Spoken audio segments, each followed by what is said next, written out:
રાજકોટમાં ભારે વરસાદને લઈ મનપાનું ફાયર વિભાગ એલર્ટ મોડમાં 5 અલગ અલગ રેસ્ક્યુ ટીમો તૈયાર કરી તૈનાત કરાઈ. બોટ અને ફાયર રેસ્ક્યુ વાહનો સહિતના સાધનો સાથે ટીમો સજ્જ. તમામ ટીમોમાં 12 થી 12 સભ્યોનો સમાવેશ કરી મોકડ્રીલ અને વિશેષ તાલીમ અપાઈ. અહેવાલ સંજય પોપટ. વિઠુ કાલો રોડ ફાયર સ્ટેશન ખાતે.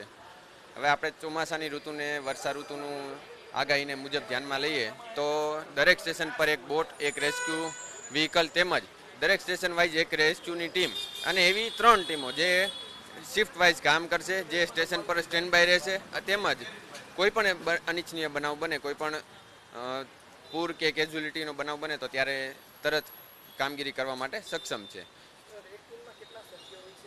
એક ટીમમાં 10 થી 12 ટોટલ સભ્યો હોય છે, જેમાં 1 અથવા 2 ઓફિસર તેમજ 4 થી 5 લીડિંગ ફાયરમેન અને બીજા ફાયર ઓપરેટરનો સમાવેશ કરવામાં આવે છે.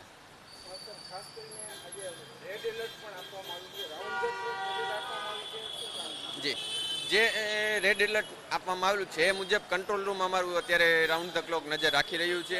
જેવું કોઈ પણ કંટ્રોલ રૂમમાં મેસેજ પાસ થશે તેઓ જે તરત સ્ટેશન વાઇઝ પાસ મેસેજ કરશે અને સ્ટેશન પરથી ઇમરજન્સીની ટીમ નીકળશે.